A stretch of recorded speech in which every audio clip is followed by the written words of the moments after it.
recheado de ETs. A resenha já vai começar.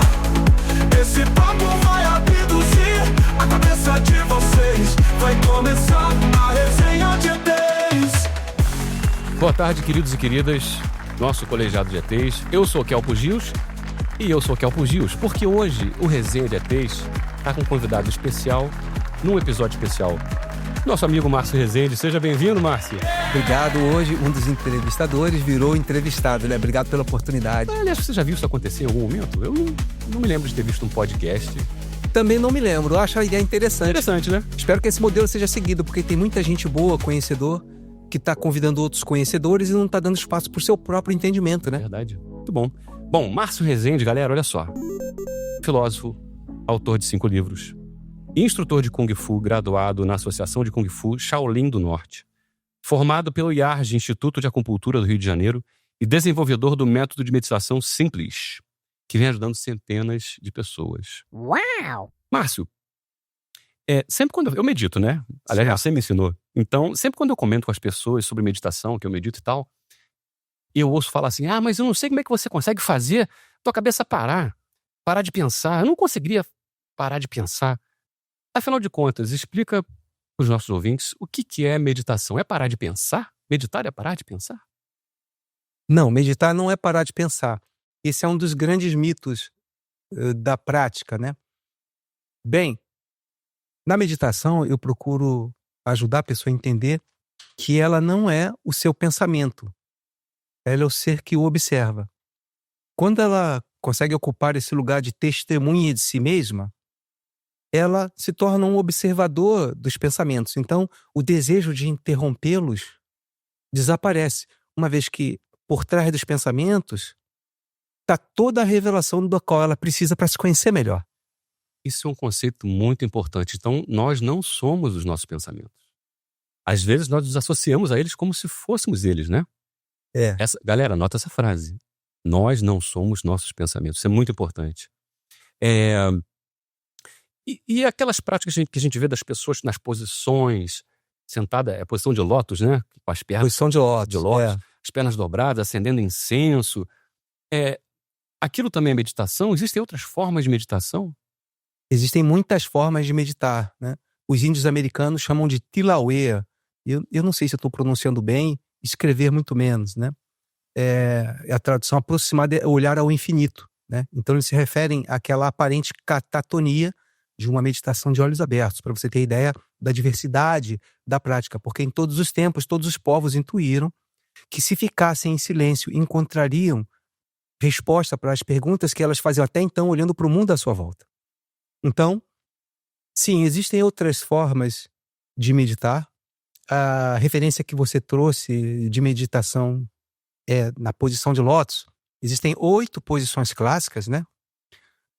Mas quando a gente se aprofunda na prática, a gente se dá conta que todas essas elaborações estão mais relacionadas aos contornos religiosos, culturais,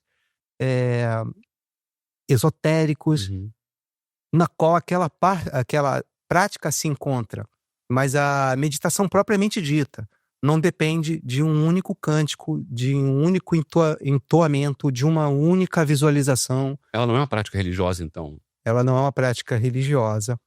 Ela também está moldada em cenas culturais, mas ela não pertence a uma cultura em específico. Ela não é fruto de uma denominação religiosa em específico. Muito menos pertencente a uma determinado ramo do esoterismo. A gente pode dizer, então, que diversas religiões se utilizam na meditação, mas ela em si não é uma prática religiosa. E o que ela é, na verdade, então? O que é a meditação? Se você pudesse resumir para as pessoas que nunca tiveram um contato com meditação, que têm curiosidade em conhecer a prática, ou já ouviram falar. O que é a meditação? Bom, você me perguntou se eu posso definir a meditação, né? Eu não posso. Isso aqui vai ser um atrevimento de natureza poética para que a gente consiga aproximar a pessoa do que vem a ser, né? Até porque, por princípio, ninguém conhece a meditação, apenas se reconhece nela. Opa, mais uma frase. Repete, por favor. Ninguém conhece a meditação, apenas se reconhece nela. Mas, por atrevimento, eu diria que a meditação é uma prática quietista de internalização. Uma prática Quietista de internalização, aonde o homem passa a buscar dentro de si aquilo que até então ele vinha buscando à sua volta. Olha que interessante. Voltando a falar dos pensamentos, então, pelo que eu entendi, na verdade a pessoa não tem que parar de pensar. Aliás, nem sei se é possível alguém parar de pensar só quando morre. Isso nos leva ao segundo grande mito. Esse é o grande responsável pela maioria das desistências de praticante, de recém-iniciados, né? Porque há uma romantização desse vazio como sendo a ausência do pensamento. Para a gente falar de vazio, Kelpo, a gente teria que voltar lá para a cultura, né, oriental e entender em que contexto essas palavras são usadas. Primeiro, o vazio ele é usado na representação da receptividade. Existe um provérbio muito conhecido, um provérbio chinês, que ele fala assim: se você quiser experimentar o meu chá, primeiro esvazie sua xícara. Nesse caso, o vazio está relacionado à receptividade. Entende? Ou seja, fazendo uma analogia, é como para a pessoa ter essa experiência, esse esvaziar seria abrir espaço para que a experiência aconteça, seria isso? Exatamente. Interessante. No outro Aliás, os caso, chineses são... Eles, para fazer provérbio, vou te dizer... eles estão sozinhos, são sensacionais. Os indianos também são sensacionais. Os japoneses também. Existe muita sabedoria pelo mundo. No Oriente vem muita coisa boa há milênios. Falando nisso, vamos puxar uma coisa aqui antes, que eu queria que você falasse um pouco para os nossos ouvintes, nossos telespectadores, um pouco da tua história, do teu envolvimento com a cultura oriental, que eu sei que você é um cara que já há décadas, né, está envolvido com Kung Fu, Shiatsu, meditação, enfim, diversas acupuntura, diversas práticas milenares. Então, conta um pouco como é que isso chegou na tua vida, né? Primeiro, como é que você chegou à cultura oriental e como é que a meditação chegou à sua vida depois? Boa pergunta.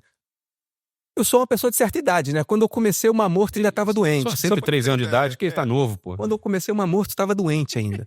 Mas eu queria voltar para outra pergunta, você me permite? Claro. Eu queria falar dos aspectos do vazio. Sinta-se em casa. Queria te falar dos aspectos do vazio, porque é um assunto importante.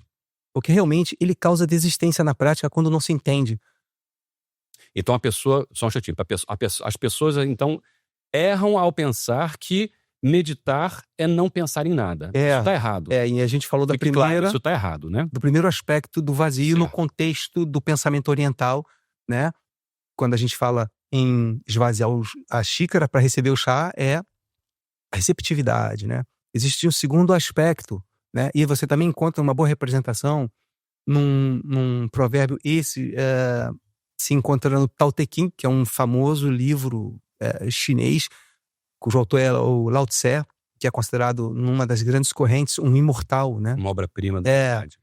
E Lao Tse fala assim: por mais valioso que seja um jarro, é seu espaço vazio que o torna útil.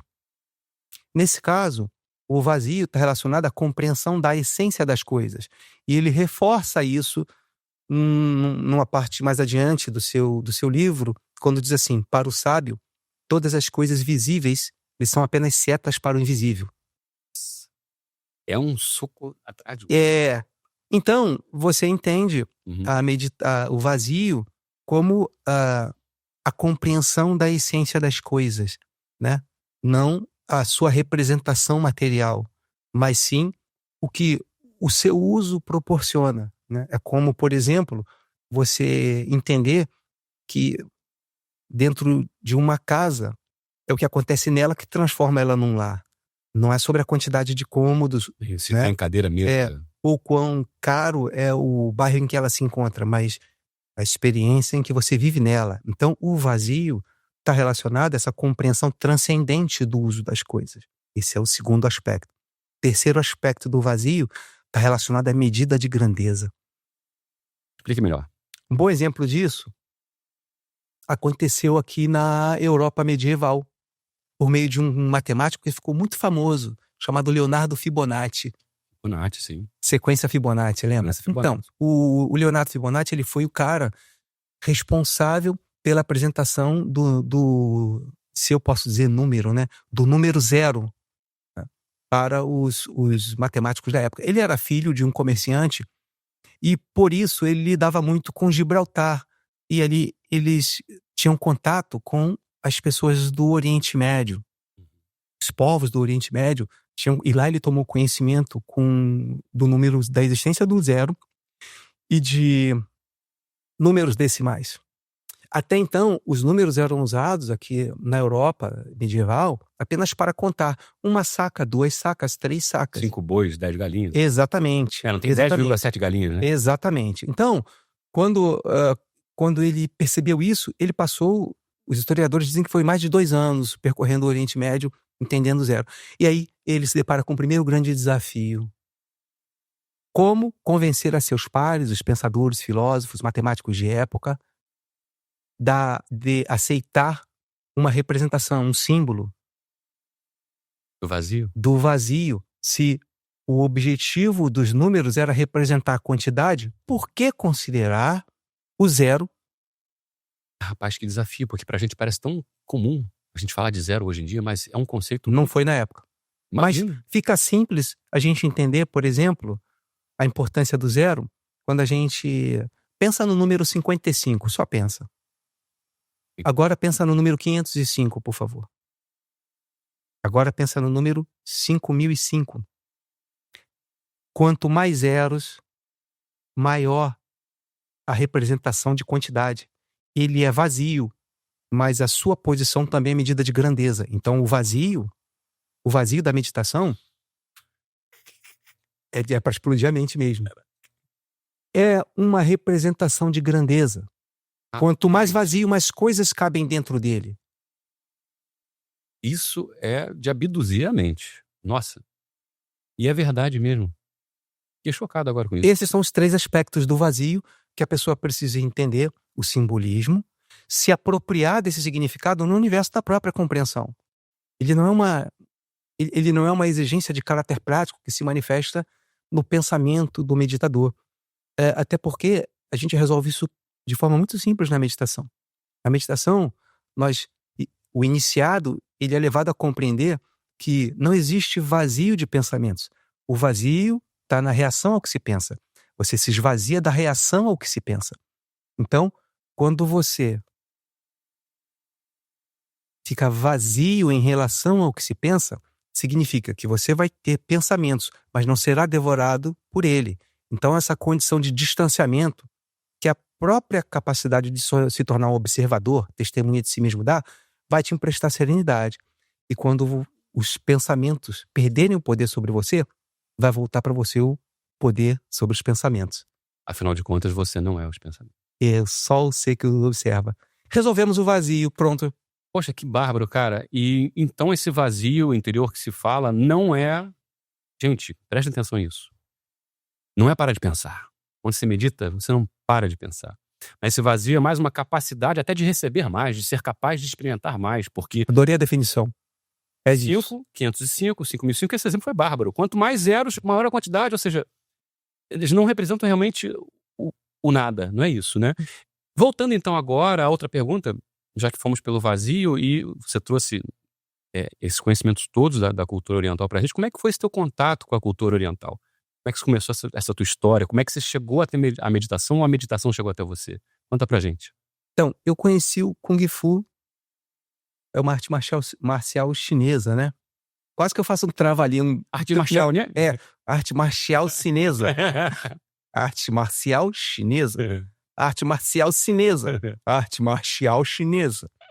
É uma arte marcial chinesa e eu tive o contato com ela de 16 para 17 anos, né?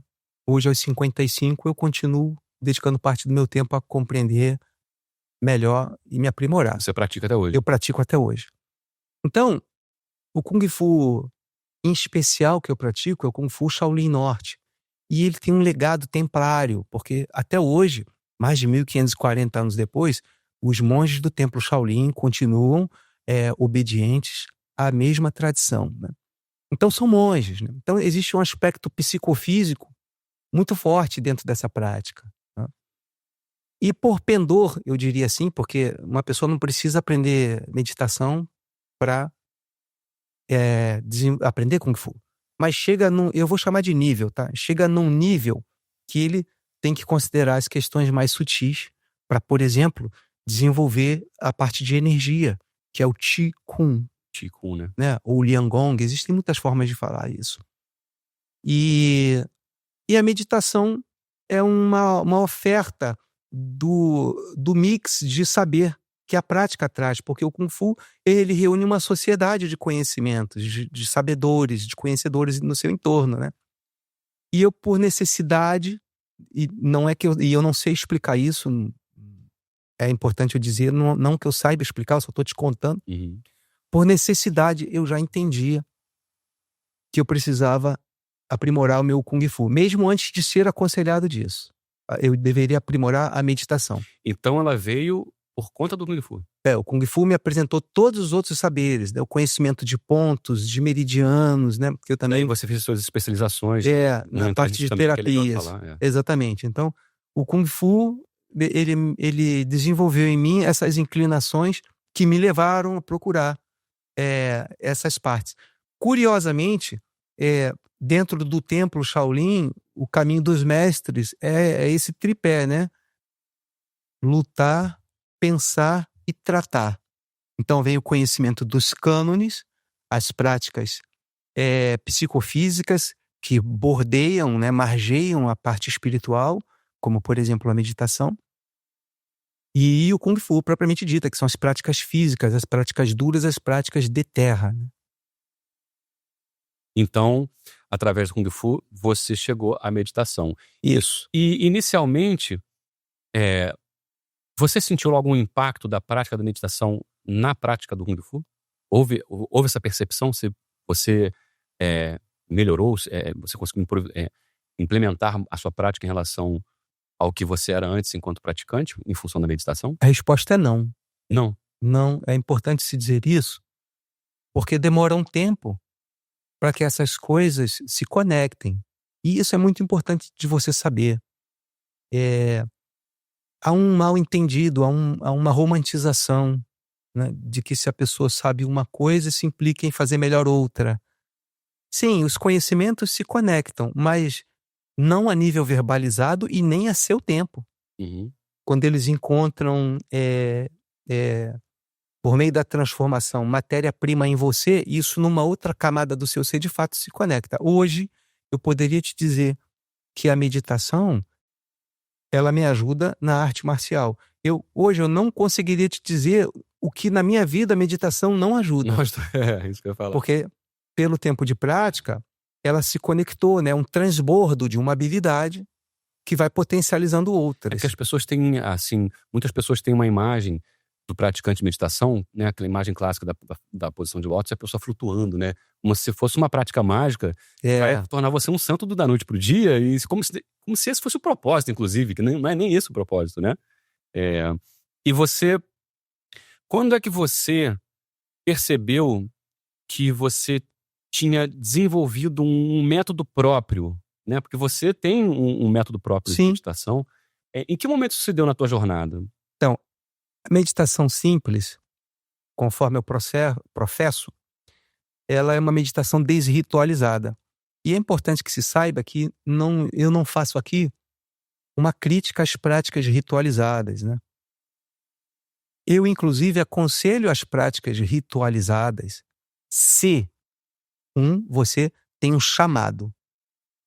Você vê uma cena, um cântico, e você sente no seu coração que aquilo é para você.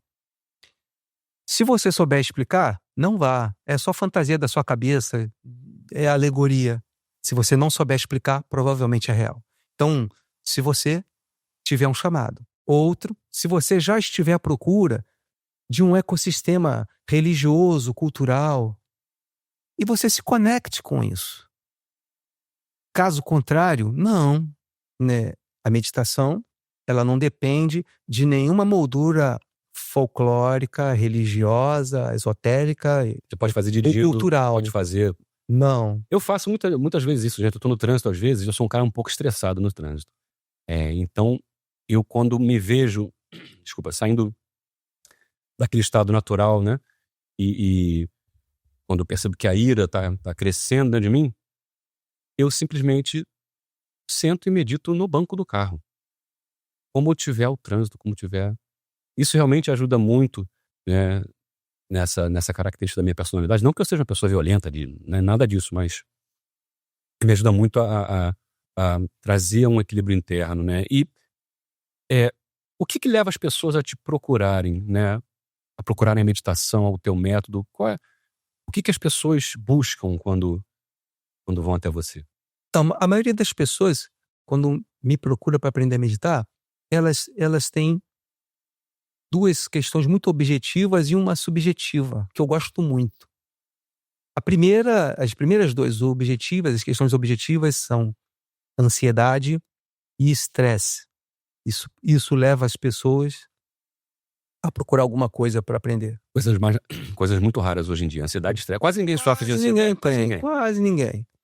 E a terceira, é um sentimento que a maioria, quando tem, não consegue muito explicar, que eu defino como a necessidade de desacelerar.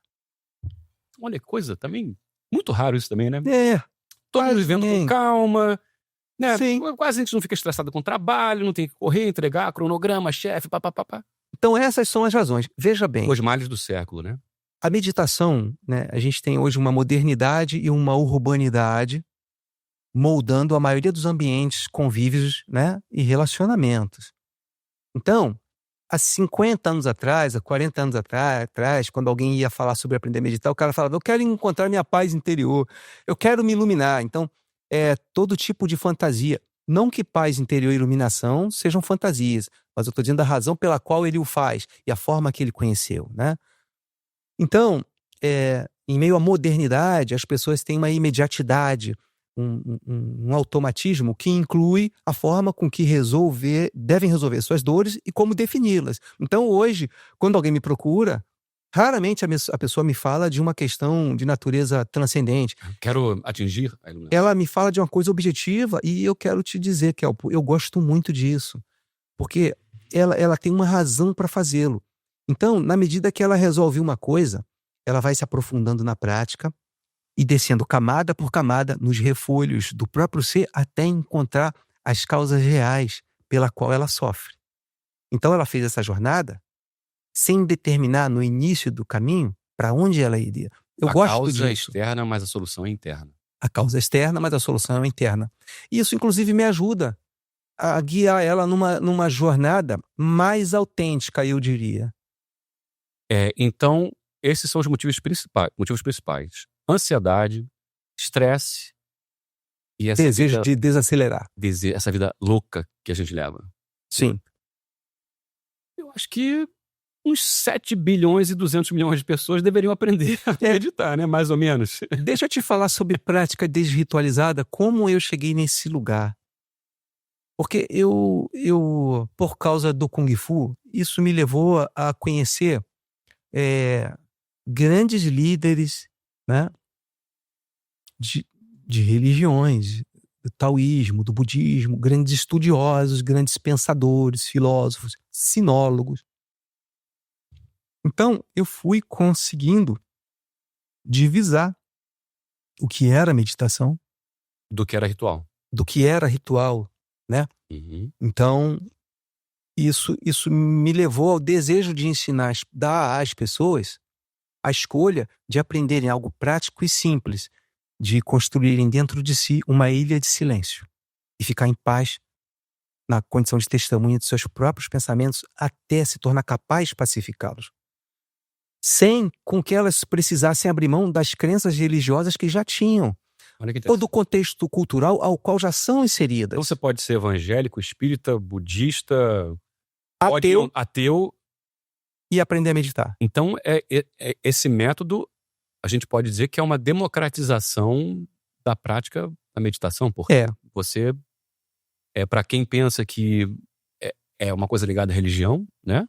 Não. Não tem nada a ver. Então, a meditação simples é uma prática desritualizada que alcançou a condição de universalidade que o mundo moderno pede. Daí vem o nome, então, desritualizada. É desritualizada.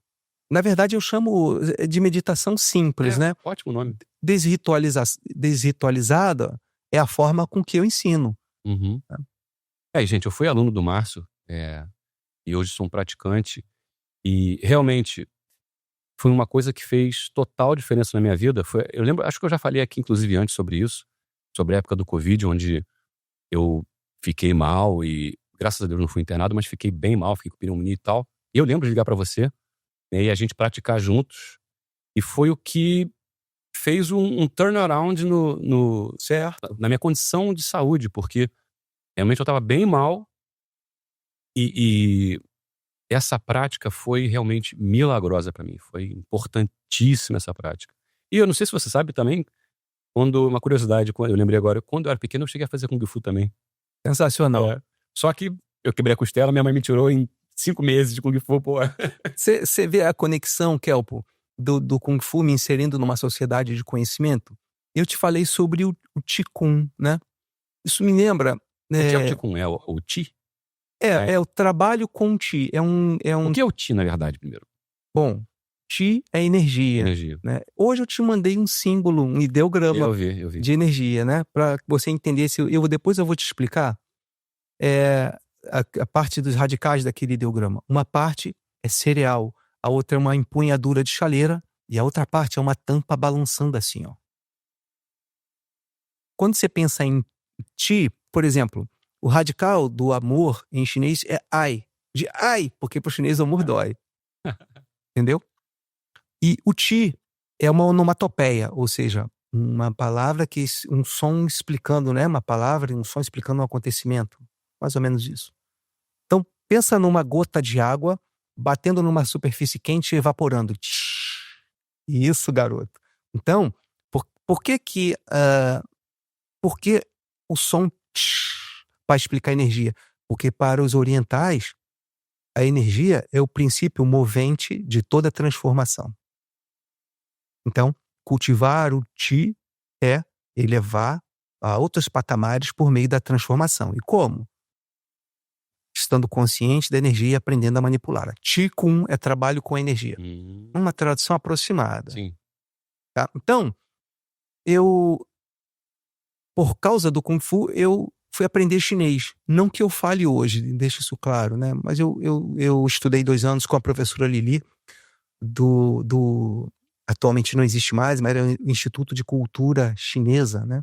Aqui no Rio de Janeiro. E ela me explicando, Kelpo, a diferença entre pingar e chutar. Pingar. Ti, ti, ti. Chutar. Ti. Uma palavra, ela descende. A outra, ela projeta. E como ela faz isso? Com o diafragma. Quando ela fez assim pra mim, Kelpo, ó, com a mãozinha, ó. Márcio, pingar. Ti, ti, ti. Chutar. Ti. E ela jogou com o diafragma. Ela jogou uma energia em mim. Impressionante. Me fez lembrar agora um matemático chamado Robert Edward Grant, que ele fala 7 idiomas. Ele falou que ele gostaria muito que as pessoas aprendessem 3, 4 idiomas, porque a forma como um idioma é construída, ela molda a tua capacidade cognitiva. E ouvindo, eu não fazia a menor ideia disso. Eu sabia que os ideogramas eram símbolos muito mais ricos que o A, B, C, D, E do nosso... né? Então, assim, a sabedoria deles não é à toa. Não. Você vê que a diferença de entonação da palavra já muda o significado. Já muda. Rapaz. Uma é um movimento para baixo, de alguma coisa caindo pacificamente. Outra de uma coisa indo para frente, né? Então, quando ela falou Qi e projetou a palavra, como eu fiz agora com você, eu entendi um monte de coisas relacionadas aos exercícios respiratórios que eu conheci naquele momento. Então, aprender alguns aspectos, né, me inserir na cultura, me ajudou a compreender outros fazeres também ligados àqueles saberes. Eu lembrei de uma ocasião que você estava me explicando sobre o Qi há muito tempo atrás, que você até me deu um exemplo, né? O Márcio chegou pra mim, você quer saber o que é o Ti? Vou te mostrar o que é. Aí botei meu braço assim, ele, eu vou fazer só um leve toque com os meus dedos usando o Ti no seu braço. Eu botei o braço assim e fez assim, pum! Parecia um cabo de vassoura. Me deu uma porrada, bicho, cacete. Então, o Kung Fu, ele traz essa sabedoria de você manipular a energia. a energia. Existe um princípio que não é um princípio adotado por todo o Oriente, né? Você já deve ter visto aquele símbolo, o Yin e o Yang, né? Sim, sim. Então, Sim. o Yin e o Aliás, Yang... tem uma história, depois eu vou te falar sobre o Yin e Yang também, sob o ponto de vista da física. Tá bem. Então, o Yin e o Yang, né? As pessoas conhecem eles como polaridades, né? Como sendo opostos, né? Sim. Se você for mais adiante, você vai entender que eles são opostos e complementares. Se você for um pouco mais adiante, você vai entender que ele tem 4 relações. O Yin e o Yang se interopõem, se intercomplementam, se intertransformam e se interconsomem. Então, o Yin e o Yang são a forma com que tudo que existe é governada. Uma coisa pode complementar a outra, uma coisa pode se transformar em outra, uma coisa pode complementar a outra, e uma coisa pode consumir a outra. Então, é o movimento da vida, como a relação entre as coisas, na medida que se transformam em outras coisas. Nada está parado. Então, esse é o princípio, né, do Tai Chi. O nome daquele símbolo do Yin e Yang é Tai Chi. Tai, né, seria grande, Chi, né? A tradução direta seria energia, mas dependendo do ideograma não é energia, tá? Então tem um monte de outras traduções, mas é a forma com que o oriental percebe tudo que se expressa, né? É governado segundo essas 4 leis. Cara, como é que esses caras tinham isso na cabeça? Porque eu vou fazer um corte rapidinho, que é o seguinte. Claro. Eu te falei que eu ia fazer uma analogia do Yin e Yang com a física, né? Sim. Os campos eletromagnéticos, eles têm uma disposição de toros. Toros imagina um donutzinho com um buraco. Claro. Se você pegar um torus e fosse possível fazer isso, né? Certo. Cortar ele ao meio e imprimir ele numa folha, ele teria o formato do Yin e do Yang, né? Isso é sensacional. A sabedoria está dentro da gente e eles descobriram isso há 4, 5, 6 mil anos atrás. Sim. E eles sofisticam a visão de energia. Quando eles falam do Yin e do Yang, eles estão falando dos 4 princípios que governam tudo que se expressa. E existem também os 4 modelos de desequilíbrio na energia, né? Que é o excesso, a deficiência, a estagnação e o bloqueio. E a gente consegue entender isso até no comportamento humano, né? Também. O Yin e o Yang, como opostos complementares, por exemplo, pode se relacionar simbolicamente, tá? O Yang é o dia, o Yin é a noite. O claro e o escuro. Exatamente. Então, por exemplo, quando uma pessoa apresenta uma dor, essa é uma dor difusa ou concentrada? Ela é espalhada ou é enfacada? É uma dor que melhora com calor ou melhora com frio? Você pode classificá-la como uma dor Yin e uma Yang? Tem dores que a pessoa fala, não, quando eu me movimento, melhora. E outras dores que ele fala, não, olha, eu preciso parar porque tá doendo demais. Ou seja, melhora com a inércia, outra melhora com o movimento. Então você começa a entender as dores. Tem dores que a pessoa apresenta uma área e aquela área está entumecida. Ou seja, dura. Tem dores que você toca na área e ela tá flácida, tá sem tônus. Mole, o duro e o mole, o superficial e o profundo, né? O difuso e o concentrado, o quente e o frio. São formas de você perceber as patologias, as queixas e criar uma abordagem para tratá-las. Então, a visão de energia na vida oriental mexe em tudo. Aqui a gente está falando já de shiatsu, né, gente? O Márcio também é um profissional do shiatsu, especialista, me tratou há muito tempo também. Esse cara aqui está comigo há muito tempo, né? Isso vem do conhecimento teu de shiatsu, né? Tudo é um único conhecimento. É um único conhecimento. Tudo é um único conhecimento. E todas essas coisas estão submetidas a um outro assunto chamado Zhang Fu, que são os 5 elementos, né? O fogo, a terra, o metal, a água e a madeira. Então, tem 5 tipos de sentimento. Por exemplo, os tecidos. Tecido ósseo, conjuntivo, cartilaginoso, sanguíneo e epitelial. 5 tecidos básicos são os 5 elementos. Então, tem os 5 humores, né? A ira, a raiva, a melancolia, a preocupação e a euforia.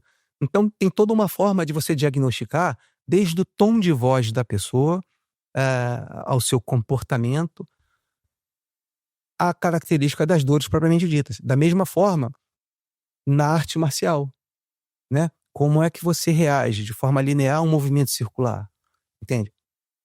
Por exemplo, existem respirações para fortalecer o tendão. O tendão é a primavera. Sério?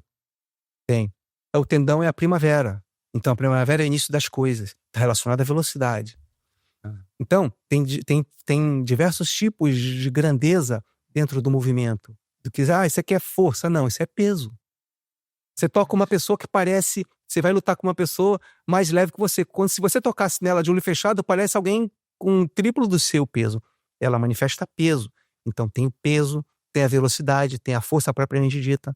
Falando em luta, essas coisas que a gente vê do Kung Fu, né? O pessoal botar fogo em papel, isso rola mesmo?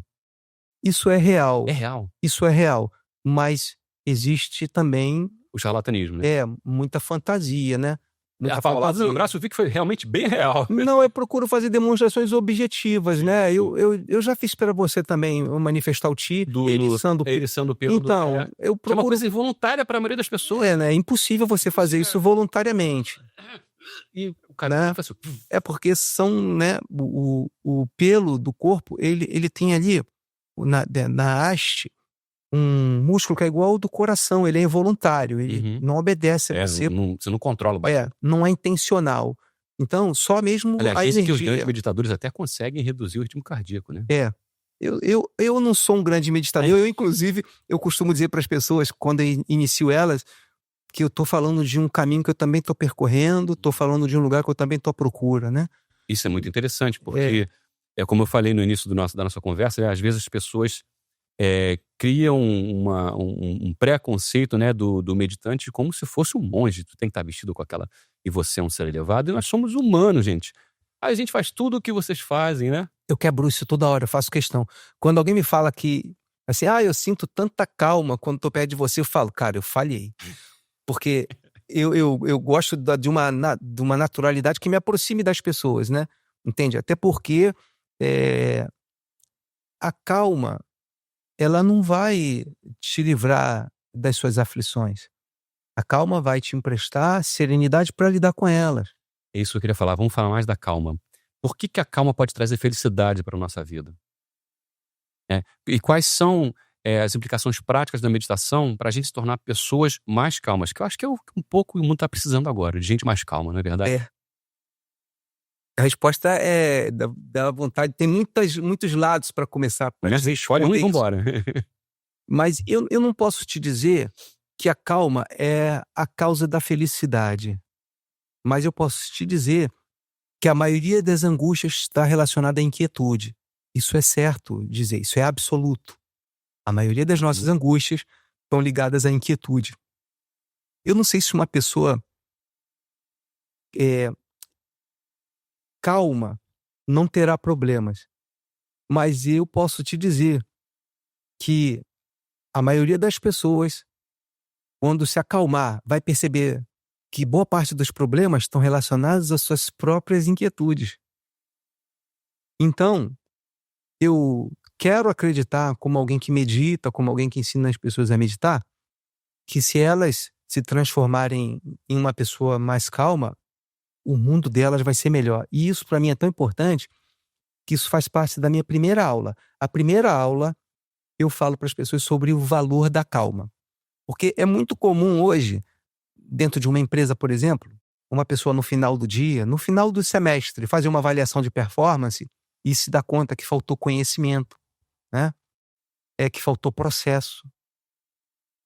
Mas é muito incomum alguém olhar para o seu resultado de vida e achar que faltou calma. É verdade. Porque calma não é um valor.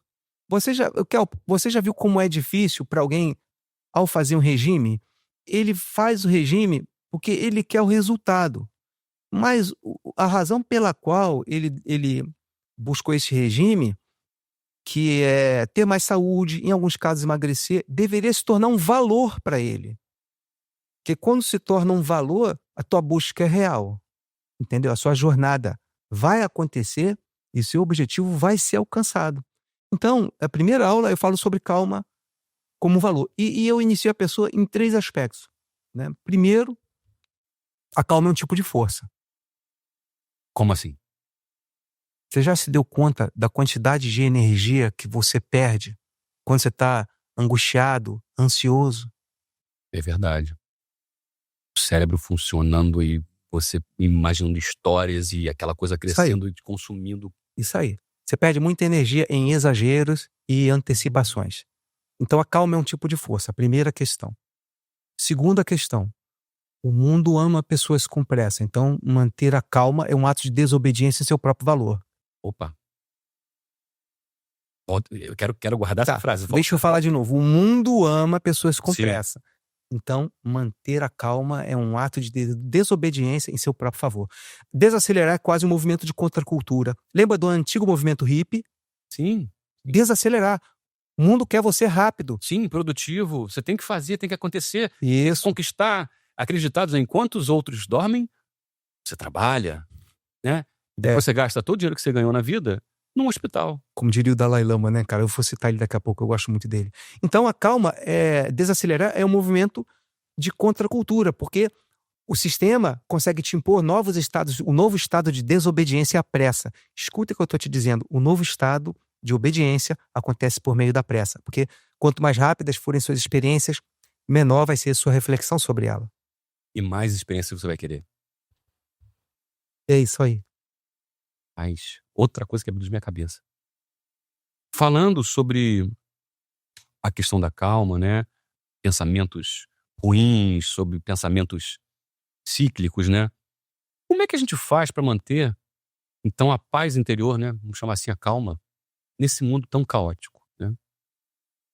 Se tivesse uma dica que você pudesse dar para quem está nos vendo agora, começa por onde? Eu me lembrei de uma história de um aluno muito recente. Ele é jovem, eu acredito que ele esteja na casa dos 35 anos, e ele teve um primeiro diagnóstico de hipertensão. Ele é um profissional da área de saúde, um professor de educação física, né? Novo, né? E tem uma vida saudável. Mas eu acredito que não se trata dos hábitos físicos ou alimentação, mas sim ritmo, né? Porque o ritmo é o novo marcador de saúde do ser humano. Dependendo do ritmo, a academia está cheia de pessoas sem saúde mental. Buscando saúde física, mas sem saúde mental. E não vão conseguir saúde física sem saúde mental. Olha, é sempre sobre equilíbrio. Uma mente saudável não resiste aos maus tratos de um corpo adoecido. E um corpo saudável não sobrevive por muito tempo às angústias de uma mente que sofre. Mente sã, corpo são. É sobre equilíbrio. Então, voltando à história desse meu aluno, a última aula dele tem 3 dias. E ele gosta muito de uma região muito bonita entre Rio e São Paulo, que é Paraty. E ele falou que ele estava lá, na beira da praia, e resolveu meditar, né? E ele estava sentado, e o filho sentou do lado dele. O filho tem 4 anos. E ele estava perto da família, da mãe, e ele fechou o olho e meditou tranquilo, porque sabia que se o filho saísse para algum lugar, a mãe interferia. Quando ele abriu os olhos, o filho ainda estava lá. O filho meditou durante o tempo em que ele meditou. Olha. Sem saber o que é estresse, sem saber o que é ansiedade, sem saber o que é angústia, sem saber o que é a agitação, as buscas da vida adulta. Então, pensa você, como você ensinar seu filho a ficar quieto, a compreender o silêncio como um momento de paz. Colocar isso em palavras e colocar essas palavras na linguagem daquela fase é dificílimo. Muito, eles não compreendem simplesmente. Então, naquele caso, a meditação conectou ele ao filho dele. Foi o exemplo, né? E provavelmente, toda vez que ele sentar e que o filho estiver, o filho também vai fazê-lo, porque o pai fez. Uhum. Isso para mim é muito importante. Isso para mim é muito importante. Volta para a pergunta, por favor, para eu voltar para ela. Eu acho que você respondeu. Agora eu também me perdi aqui no nosso roteiro. Cadê? Eu queria te contar essa história. A gente Tava falando de paz, Não, cara. tava falando da calma e a gente começou a falar da calma a respeito dos efeitos práticos, né? Se ela nos traria felicidade e tal. E sobre a questão do mundo caótico, né? E a nossa paz interior. Então, Kelpo, por isso que eu te contei essa história. Porque a maioria das pessoas vive a exterioridade, né? Então, quando ela fala do mundo, ela fala da terceira pessoa, o mundo, como se ela fosse um ente à parte, né? Assim, veja bem, esse meu aluno, ele não gritou pro filho ficar quieto, ele apenas se aquietou, e o filho se aquietou. A maioria das pessoas acha que está reagindo às questões da vida, mas é a vida que está reagindo às questões dela. Então, a pergunta é: você já se tornou aquele tipo de pessoa que vem exigindo que as pessoas sejam? Ou você começou o seu projeto de felicidade por aquilo que o outro tem de fazer? Então, se você quer mudar o mundo, mude. Simples assim. Essa é mais uma que vai estar registrada no nosso livro, se Deus quiser, porque aqui é chuva de conhecimento, gente. O livro qual seria o título desse livro? Resenha de ETs. Resenha de ETs. Tô chutando. Melhores trechos. The best. Melhores momentos. É isso. Então, a gente pode dizer que paz vale mais do que dinheiro, né? Se paz vale mais do que dinheiro, assim, Quem é rico? Quem tem então eu não dinheiro, sou frio bastante para te falar isso. Eu gosto muito da autoridade do vivente, né? Então, Kelpo, se paz vale mais do que o dinheiro, pergunte a uma pessoa de idade, doente, no leito de uma enfermaria, com dinheiro para comprar o hospital. Pergunta a essa pessoa, né? Uma pessoa doente, num leito de enfermaria, mas com dinheiro para comprar o hospital. Quanto vale a paz dele? Pelo que ele trocaria o seu dinheiro? Entende? Então, eu costumo dizer que a paz é a riqueza do terceiro milênio. É verdade.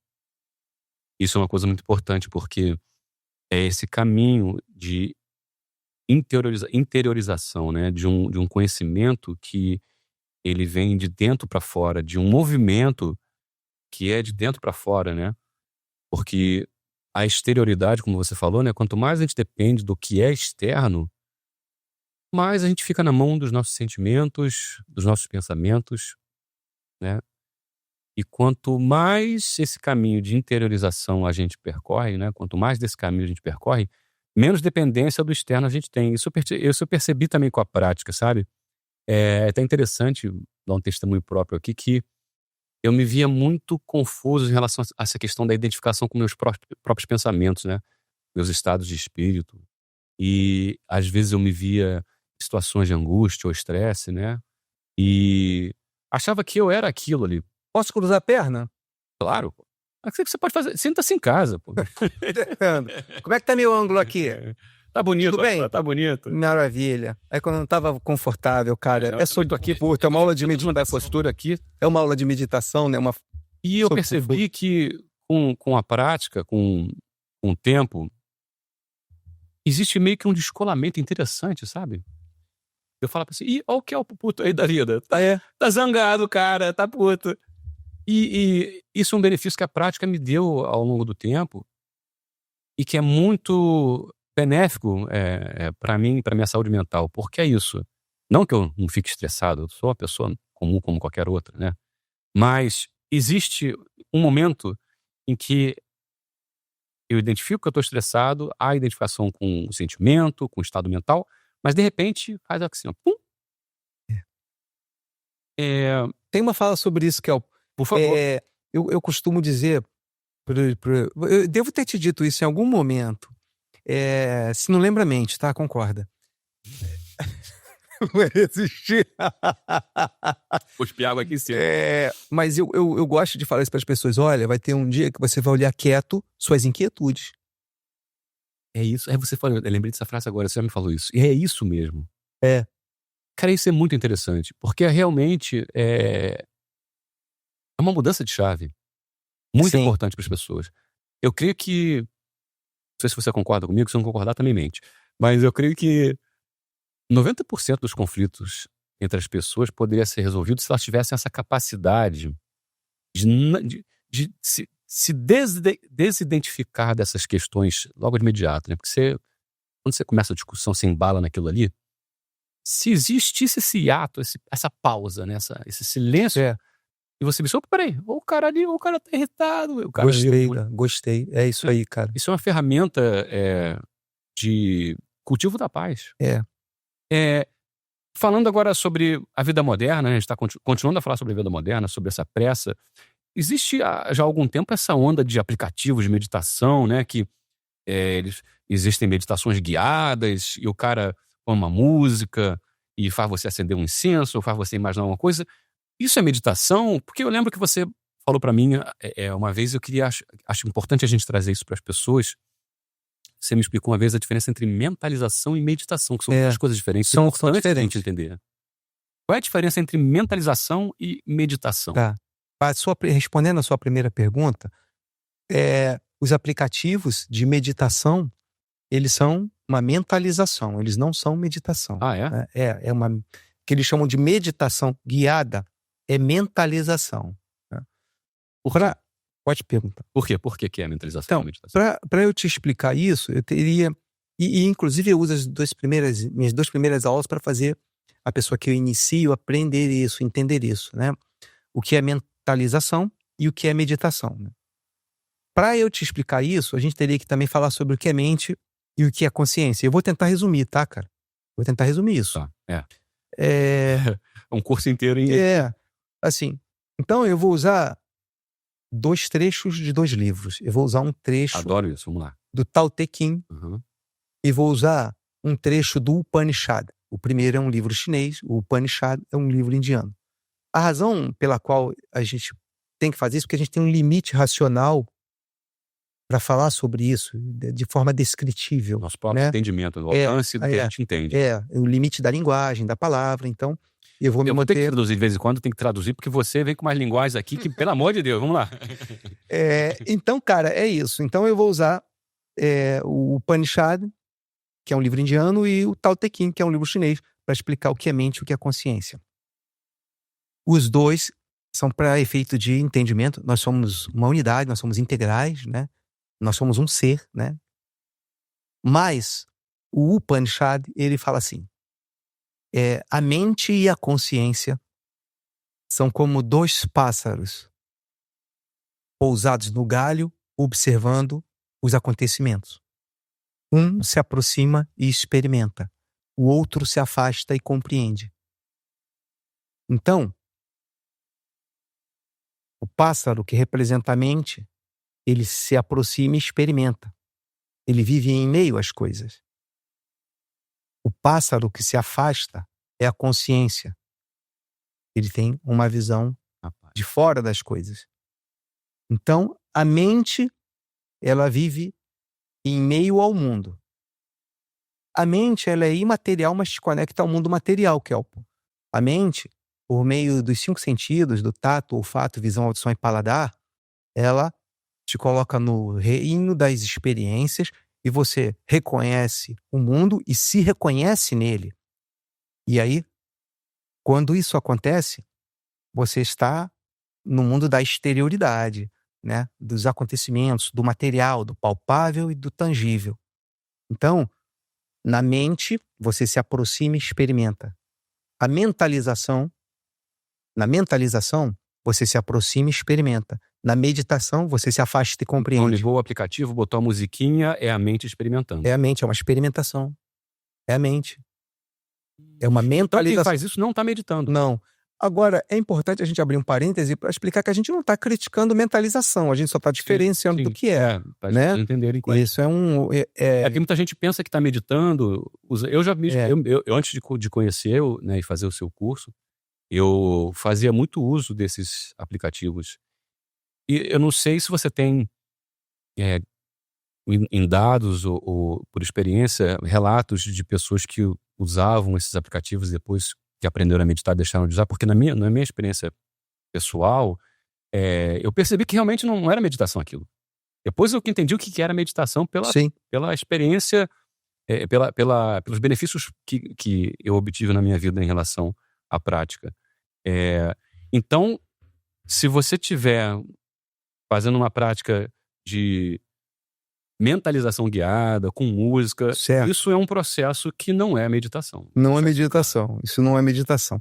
Cara, E outra história. Tem uma outra história que você falou. Uma era do Upanishad e outra era do do Tao Te Ching. Tao Te Ching. Então, a gente já falou um pouquinho sobre a mente, né? E a consciência. No Tao Te Ching, o Lao Tse diz, né? É a segunda vez que eu vou falar sobre esse ditado hoje, que ele é importante.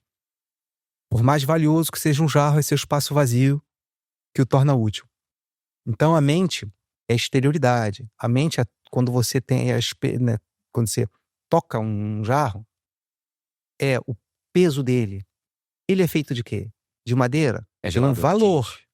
Ele é gelado? Tem outro valor. Ele é feito de ouro? Tem outro valor. Então, é o mundo das experiências, né? E o vazio, a vacuidade, é o da utilidade, né? É o da utilidade. É o da consciência. É o da consciência, né? Por isso que eu te falei, há um tempo atrás, citando Lao Tse, que para o sábio, todas as coisas visíveis lhe são apenas setas para o invisível. Para o sábio, se aquele jarro é de marfim, é de ouro, de latão ou de barro, tanto faz, desde que ele suporte algo dentro, né? Ele tenha a sua utilidade, né? Então, a consciência está ligada à essência das coisas. E a mente está ligada ao apelo de suas experiências. Seu primeiro beijo, o carro que você dirige, o bairro onde você mora, todas essas coisas, todos esses acontecimentos são experiências dentro da sua cabeça. As coisas não são boas nem ruins, é sua mente que as percebe assim. Então a mente está ligada ao pássaro que se aproxima e experimenta. A meditação ao pássaro que se afasta e compreende. Mentalizar, né? Quando alguém mentaliza, já percebeu que a mentalização está ligada a uma experiência? Uhum. Por exemplo, imagine um lindo lago, agora sinta a bruma do vento. Uma luz amarela. Pense numa luz amarela. Você está bem, sinta-se mais leve. Tá tudo bem, tá tudo bem. Mas essas Eu lembro, coisas... inclusive, que você, agora só fazendo adendo, Pois né? não. Além da prática da meditação em si, na época que eu tive Covid, você me ensinou uma técnica que me ajudou muito, de mentalização. Sim, de mentalização. Lembra dela, das células? Claro. Você pediu para eu imaginar cada célula do meu corpo. Sim. E preenchê-las com a minha consciência. Sim. Dá uma ordem consciente, né? De um trabalho de sincronicidade coletivo delas, para que elas se harmonizassem. Cara, isso fez muita diferença. Claro. Olha, a mentalização, ela é a maneira pela qual você já dá o primeiro passo na sutileza da vida, que é entender que por meio do pensamento você consegue modificar a realidade, né? Então ela faz parte desse processo. Da meditação, não. Ela é uma coisa à parte. Mas de chegar à meditação, ela faria... Não, você não precisa aprender a mentalizar para meditar. Eu te tá? entendo. Quem medita potencializa o seu mentalizar. Quem medita potencializa o alcance do seu mentalizar. Quem mentaliza não potencializa a profundidade do seu meditar. Não. Tá? Continuando aqui, que eu tenho uma pergunta importante para fazer para você aqui, que eu estou aguardando aqui, que eu vejo que também é uma resistência muito grande de muitas pessoas com quem eu converso, com as quais eu converso sobre meditação. Meditação é para quem tem grana, para quem tem tempo. Porque eu vejo falando, mas eu não tenho tempo de fazer isso. Eu não tenho dinheiro para pagar a assinatura mensal de um aplicativo que não é nem de meditação, é de mentalização. Me falta... Meu filho está aqui... E aí? Como é que a gente faz com as pessoas que dizem que não tem tempo? O que elas têm que fazer para meditar? Uma pessoa que não tem tempo para meditar, ela tem que entender onde ela está colocando o tempo dela. Assim, como professor de meditação, né, eu estou procurando quem está à minha procura. Alguém que não tem tempo, né, e essa pessoa está dizendo que ela não consegue enxergar isso e colocar numa prateleira mais importante. A xícara de chá dela tá cheia, né? A xícara de chá dela Tá ainda está cheia. transbordando. Aos meus alunos, quando aprendem a meditar, eles entendem imediatamente que assim que eles tiverem um trato mínimo com essa prática, eles conseguirão meditar 5, 8 minutos no próprio carro, no estacionamento, antes de entrar no trabalho. Ele consegue entender que o momento em que ele está Eu descansando sou no uma prova almoço. viva disso. Eu falei do trânsito, né? Sim. Então, assim, você não vai ter problema de tempo, sabe? Essa objeção, se ele tomar a iniciativa, der o passo em relação ao conhecedor, isso vai ser explicado a ele, que ele não precisa de tempo para meditar. E até posso te dizer que a angústia, boa parte da angústia da vida relacionada à pressa, tem a ver com o fato da sua própria inquietude. Porque esse jeito acelerado, em ato contínuo, está muito mais relacionado a como ele percebe a vida do que ao quanto a vida exige dele, Uhum. sabe? É um prisma interno da pessoa mesmo. É, um ponto de na vista maioria dos casos. né? Na maioria dos casos. Como a gente estava falando, citei novamente o meu exemplo, você tem, eu sei que você tem vários exemplos, queria que você contasse pra gente também, na prática, casos de seus alunos, casos que você, ao longo desses anos todos ensinando essa benesse para as pessoas, né? Traz informações a respeito disso pra gente. Como é que, na prática, as pessoas se transformaram e tiveram suas vidas afetadas positivamente? Então, essa pessoa que eu te falei, que o filho meditou,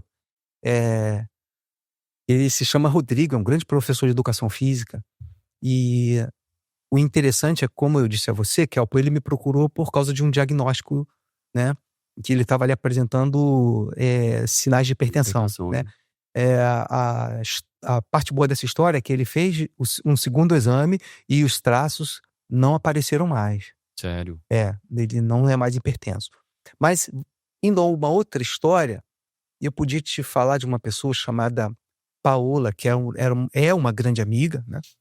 Se tornou uma grande amiga, e ela aprendeu a meditar porque ela teve uma gravidez problemática, com hipertensão e com um excesso de peso, perigosos para a gravidez, né? Como fator de saúde, fator de sofrimento fetal, né? Com aquele perigo iminente de uma eclâmpsia, né? Então, foi por isso que ela aprendeu a meditar. Ela aprendeu a meditar. E ela se livrou, né? Ela teve uma gravidez saudável, né? Com um parto saudável, com um filho saudável. E ela, ao longo desse período, usou a meditação, entendeu? Para nortear. Além desse escopo de testemunho mesmo prático da vida das pessoas, eu estava outro dia lendo a respeito do assunto e existem já diversos estudos, né? Dados científicos comprovando a eficácia da prática, né? A maioria dos estudos hoje usa biomarcadores que são o cortisol, né?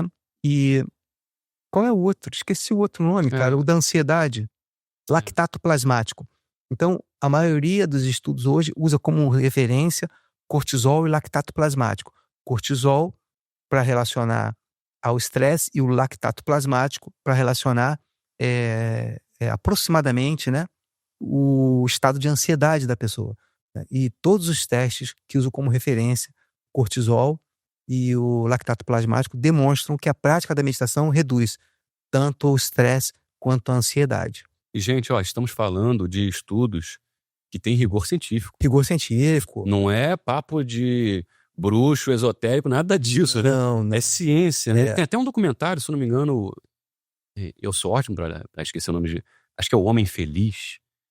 Foi um documentário ou um estudo feito com praticantes já de décadas de meditação, em que fizeram eletroencefalogramas, ressonâncias e tal, e essa pessoa, ele mantinha um estado diário, né, um estado mental diário, de como alguém que estivesse quase sonhando numa frequência cerebral muito abaixo da frequência de alerta, né, em que a gente vive. Sim. É tudo fruto da prática. Então, gente, esse papo é sério mesmo, é um assunto realmente estudado por cientistas de um conhecimento completamente não científico, no sentido de foi criado há 4.000 anos atrás, então a ciência era a ciência do interior, né? Isso aí. Aliás, não sei nem se a gente pode chamar de não científico, né? Porque isso é muito doido a gente pensar. Até a própria ciência, quando a gente faz um estudo num laboratório, por exemplo, né, você pega lá um microscópio e vai observar uma célula. Onde é que acontece todo esse experimento? Na tua consciência, no teu interior. O Deepak Chopra, né, que é um médico indiano radicado em Nova York, muito famoso, autor de muitos livros, ele fala que a primeira coisa morta num tecido observado no laboratório é a inteligência que o mantém coeso. E é impressionante a gente ver. Nossa, até tivemos uma entrevista recente, né, com uma consteladora que falou sobre os campos morfogenéticos. Isso é muito bacana. Adorei, cara, conhecer. E essa coesão, ela existe realmente, né? E a ciência está chegando cada vez mais nesse conhecimento, que é um conhecimento milenar. Conhecimento que veio do Oriente para cá e veio através da internalização. Sim, né? Sim. Mas, Kelpo, eu tenho todo um movimento, porque a meditação, ela é de natureza transcendente, né? Quando a gente fala de natureza transcendente, a gente está falando de exterioridade e interioridade, né? A concretude do mundo tangível, né? E a plasticidade do mundo das ideias, aonde você usina, né? Aquilo que pensa, sente, né? E, consequentemente, aquilo que você faz. Mas eu gosto de objetivos simples, sabe? Ajudar a pessoa a ficar calma, sabe? Eu ia te perguntar sobre isso agora. Se você fosse dar um motivo agora para a pessoa começar a meditar, qual seria esse motivo? Você tem que meditar porque... Então, porque você vai ser uma pessoa mais realizada se aprender a se tornar uma pessoa calma. Porque a calma, ela ajuda você a lidar melhor com conflitos. Ela ajuda você no manejo das próprias emoções. Então, são os desafios do mundo moderno. Manejo das emoções, né? E lidar com situações de conflito. Então, a calma, ela é muito funcional. Ela não é algo tão romântico. E existe um mito em relação à calma como algo que nasce com a pessoa. Calma é uma habilidade e, como qualquer habilidade, pode ser aprendida e desenvolvida. Quando você viu alguém calmo, provavelmente ele nasceu ou observou ou pais, ou alguém de grande influência calmo. Aliás, a melhor maneira de aprender é estar perto de alguém que já faz, já sabe, né? Mas se esse não é o teu caso, a prática da meditação, né, é uma boa maneira de você despertar o teu professor interno e alcançar dentro de você mesmo essas habilidades. Essa ideia é legal, hein? Você tem um professor interno, você tem vozes interiores, você tem um terapeuta interno, você tem mecanismos de autorreguladores. Você não acha que muita gente pode pensar assim, mas pô, se eu ficar calmo como você está falando, eu vou deixar de lutar pelas coisas da minha vida, eu vou deixar de ter ação no mundo, As pessoas não podem confundir isso também, não? Há uma grande confusão entre nulidade e neutralidade. Opa, vamos então esclarecer isso. Né? A meditação não está propondo a você nulidade, que é diferente de neutralidade. Explica pra gente qual é essa diferença. A meditação não está propondo neutralidade, está propondo serenidade. Né? Serenidade, que é uma forma posturada. Eu tenho uma relação com você, mas eu tenho um compromisso com você, mas eu tenho uma relação comigo e um compromisso comigo. Minha relação comigo me diz que todo problema é um professor que insiste em me ensinar algo. Todo problema é um professor que insiste em me ensinar algo. Então, só o fato de pensar assim já muda até a forma de enxergar o problema. Né? Então, quando você está calmo, você consegue encontrar, até mesmo na adversidade, uma oportunidade. Quando você aprende o que um problema tem para te ensinar, cessa o sentido dele existir. Você desempodera o problema, né? A boa parte da força de um problema está na importância que você dá a ele. Então, a primeira coisa que você enxerga, Kelpo, quando você está calmo, é que boa parte daquele problema vem do desequilíbrio do seu próprio olhar. Então, quando a pessoa se torna alguém mais calmo, ela ganha um outro olhar para moldar o mundo. Você se considera uma pessoa calma? Ou você também fica puto às vezes, quer chutar tudo pra lá e quer quebrar? Não me considero uma pessoa calma. Não me considero uma pessoa calma. Poderia te explicar isso, mas é só honestidade, né? Mais pura e simples. Honestidade, não me considero uma pessoa calma, mas eu já tenho calma como um valor. Eu já sei olhar para uma situação, ou no final do dia, olhar para as proposições daquele instante e perceber se falhei. Eu, na verdade, já alcancei um nível de simultaneidade. A maioria das pessoas age em atraso a si mesmas. Vou me explicar. Por A favor. maioria das pessoas, quando se dá conta, já falou. Quando percebeu, já sentiu. São só reativas, né? Quando viu, já fez. As pessoas, elas vivem a vida tentando se tornar mais fortes quando deveriam tentar se tornar mais calmas. Se por um lado eu tenho que te ser sincero e te dizer que eu ainda não sou essa pessoa que eu gostaria de ser, por outro lado eu tenho que te dizer que eu já estou a caminho dela. Porque eu já sou um buscador. Já entrou no bonde. E quando eu compartilho a prática da meditação, tudo o que eu desejo para você é te transformar num buscador. Né? E como eu poder dizer, olha, eu estou falando de um lugar que eu também estou à procura. Eu estou a caminho de um lugar que eu também estou percorrendo. A maioria de nós não está à procura de um lugar que valha. E nem percorrendo um caminho que é leve. E eu acho que essa busca, essa procura, elas são intermináveis, né? Porque se a gente olhar a própria natureza do universo, né? Da evolução, 14 bilhões de anos, que é isso? 14 bilhões. Eu tenho 50, eu tô me sentindo velho. Cara, A gente tem só 14 bilhões de anos no universo. E a gente percebe que o universo como estrutura tem se tornado cada vez mais complexo, belo, né? sim, E essa evolução, eu creio também que seja intrínseca ao nosso ser, né? E essa busca, ela é uma busca infinita. Esse estado de iluminação ao qual as culturas orientais, antigas se referem, talvez não seja nem necessário buscá-los no sentido de objetivo. Porque eu acho que quando você mira muito neles, você esquece do caminho em si, né? certamente. Então você também não é calmo que nem eu, né? Tá tudo bem. Talvez eu seja um pouco mais calmo do que você. Talvez. Kelpo, assim, a vida ela tem grandes escopos, né? Eu acredito que os tesouros da vida, né? São a simplicidade, Uhum. são a espiritualidade e a gratidão, né? E a espiritualidade não passa necessariamente por uma religião. A espiritualidade passa por você olhar o mundo e com um olhar transpassante, entender que tem alguma coisa além do que você está vendo. Então, a espiritualidade é um tesouro da vida porque dá espaço para a tua subjetividade, para sensações mais sutis, né? Eu falei da espiritualidade, falei da simplicidade, né? Assim, não é à toa que simplicidade rima com felicidade. Na meditação, nos textos orientais, você ouve muito o termo realização. Pouco felicidade, a não ser por decisão do tradutor. A maioria é realização. É uma pessoa feliz, não, uma pessoa realizada.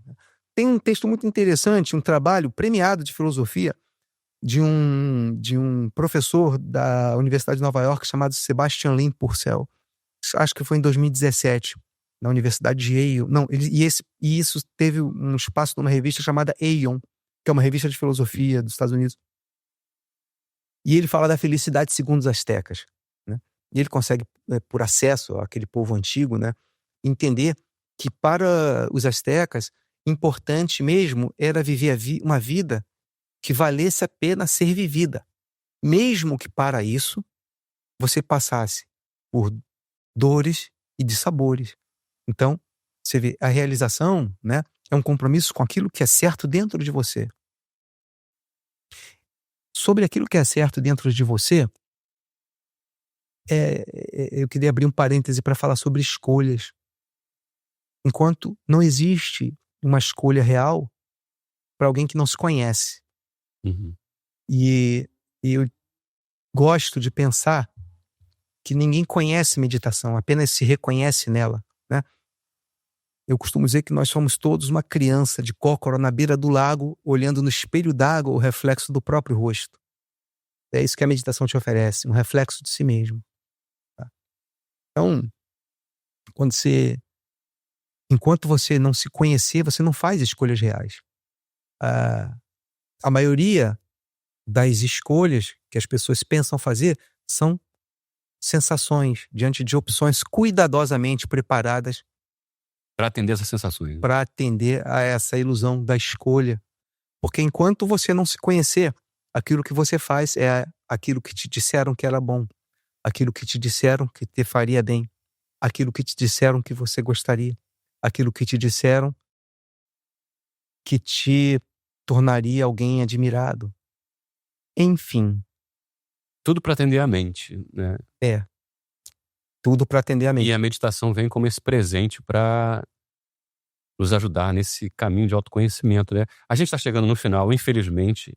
Eu queria que você deixasse uma mensagem para todas essas pessoas que estão nos assistindo, para aqueles que desejam conhecer mais esse caminho, essa jornada, essa prática, essa benesse que é a meditação. Deixasse também seus contatos, sua rede social. Fique à vontade. Sinta-se em casa. Adoro quando você fala isso. Estou me sentindo em casa. Uma mensagem para as pessoas que estão nos assistindo. Uma pessoa calma é inquebrável. Essa é a minha mensagem. Uma pessoa calma é inquebrável. Se uma pessoa ou situação lhe tirarem a calma, essa pessoa ou situação dominam você. Então, tudo que você pretende em relação a você mesmo passa por você se tornar uma pessoa mais calma. E eu não quero parecer com isso sensacionalista. Eu não acredito que pode parecer uma antítese, que a meditação é uma das únicas formas de você se conhecer. Mas eu acredito que a meditação é um excelente caminho para você se conhecer. E vou além. A calma, como uma oferta da prática, é o início de uma jornada de aquisições muito superiores, muito mais amplas, entende? Do que se tornar uma pessoa mais calma. A pessoa mais calma é o primeiro presente. É o primeiro fruto, né? Que a meditação vai te dar. Mas eu já acho que é motivo suficiente para você tomar coragem, dar o próximo passo e procurar alguém que realmente conheça a prática, para te iniciar nela. Afinal de contas, nesse mundo caótico, quem não quer viver com mais calma, né? Cara. Não quer ver com mais calma. Tem lá. E suas redes sociais, deixa também suas redes sociais. Tá bem. Vocês podem encontrar minhas redes sociais nas descrições do vídeo, porque eu tô mudando. Você tá mudando? O meu Instagram, Mas mudando o nome eu acho que dele. quando for ao ar já vai ser o Mestres da Calma. Né? Então, você pode me encontrar no meu Instagram, Mestres da Calma. Você também pode me encontrar através do Resenha de ETs, desse podcast, porque eu tô aqui. Fala nisso, a gente demorou 1h20 para pedir para as pessoas divulgarem, se inscreverem, compartilharem. Hoje demorou, mas também foi chuva de conhecimento, né, gente? Foi bom hoje, né? Então já sabe, se você gostou desse vídeo, dá um like. Se você não gostou, dá um like também, que o Kelp é maneiro pra caramba, cara. Vou te falar. Esse cara é nota 10. Irmão, foi um prazer. Prazer foi meu. Espero que a gente tenha conseguido ajudar as pessoas. Eu gostei muito. Sempre. Aliás, esse podcast, gente, nasceu dessas conversas que a gente tem já há anos, né, mano?